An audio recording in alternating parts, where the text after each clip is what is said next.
Today we're going to paint a really fun starlit scene, and it's going to be really quick and using a few different techniques that you can experiment with. Drawing out this simple landscape of a cabin in a wood, a starry night. You're going to wet all the paper apart from the cabin. I mean, really wet it. Don't flood it, but make sure it's all wet, not damp. Then you're going to take some cerulean blue, just go over all of it down to the horizon, and you're going to take some rose madder and you're going to drop that in just behind the trees and the mountains. Leave some of that cerulean around, but make sure you go around the cabin. Do not go over that cabin, and you can let that sort of seep in to each other. So don't go over the rose madder, leave a little bit of the cerulean here. I'm just going to put a little bit more ultramarine coming down here, let it merge, and then you're going to quickly go into your Payne's grey. So you're going to have really strong Payne's grey at the top where it's really dark. You can add a damp brush to kind of blend that in. So I'm going over the edges just to help that spread a little bit down. But notice I haven't gone over all. I've left a little kind of halo effect, but then I'm dampening the brush and I'm just helping it go down, but don't do too much here. Do I need it more, do you think, coming down here? You want a lighter, little bit of a halo of lighter blue here and the pink coming down here. And now we're going to leave that dry a little bit. We're going to come back while it's still damp and put some stars in it as well. So when it's too the shinier it is, the wetter it is. And as it loses its shine, it means that it's drying. And don't forget, don't be worried about putting stronger, really strong paint on, because this will dry 50% lighter. This is a little less shiny. You can see areas of it. There's a little pool down here, which I'm a bit worried about, but we're going to go up here. Hold on, I'm going to flick. So I'm just flicking water here. I'm actually going to tap it.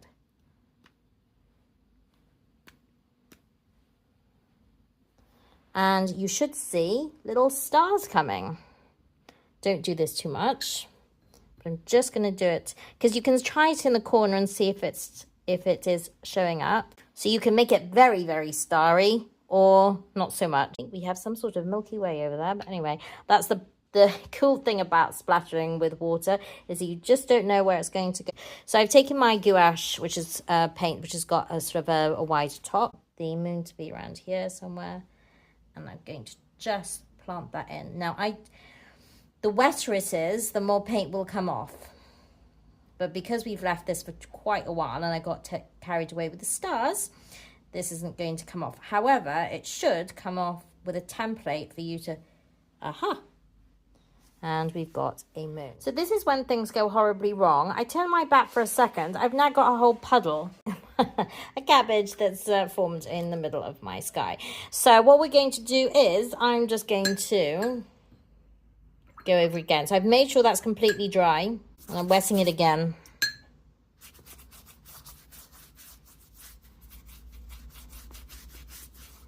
Ruin my lovely layered wash. And then I'm going over it with some Payne's grey, add some cobalt or cerulean or whatever. I'm adding a bit more cerulean here.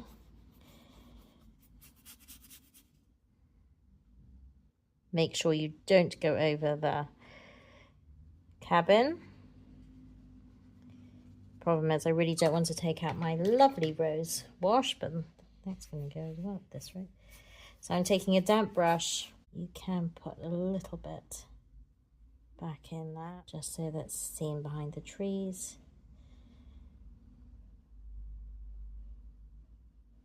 And we are going to leave it like that. So now I'm going to try again with my moon. Family motto: never give up, never give in. You remember when they say tell all the watercolorists don't fiddle with your painting? This is definitely not the one to watch. Okay, so the moon is going here.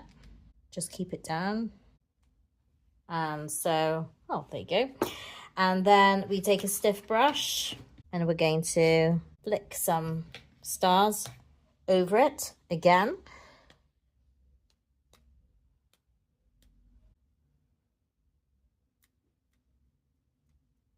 Maybe we should just leave it like that, because otherwise it's going to be a bit of, I don't think I can go over this again. So just goes to show, you can see the effect of the stars, the distant stars as we had described here. Would like a little bit more over here. Once you have done that, hopefully this will be your first attempt, not your second, and we will let that dry. Next we're going to do the stars, but whiter stars. So I'm taking some gouache and then I'm just gently going to tap.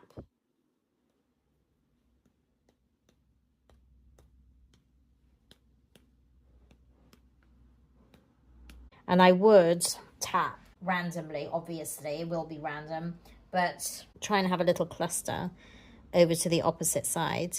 And now I've got a shooting star. Oh well. Don't do that. Put a little bit more white.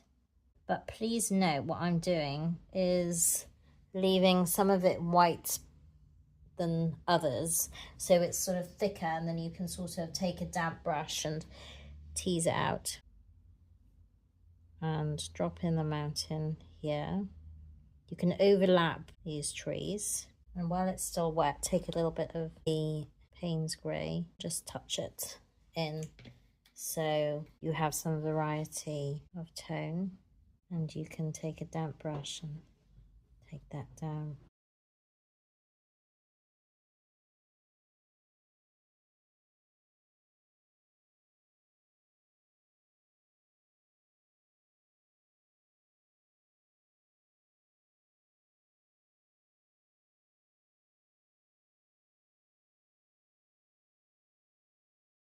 We're nearly there. We just have to put the lights on in the windows. So I am using a bit of Naples yellow. Naples yellow is quite good to get. It's more of an opaque colour yellow. It's a soft buttery yellow. Gouache white just to make it really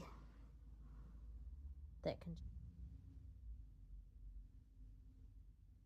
Smoke coming out of it. I just like to see a bit more variation in the windows. Not thick. You could put a person in the window as well if you wanted. Don't get too carried away. We'll just leave it there. So that is your moonlit sky with cabin and woods. I hope you enjoyed the stars and the moon and the different variations in the trees and looking at the light. So enjoy.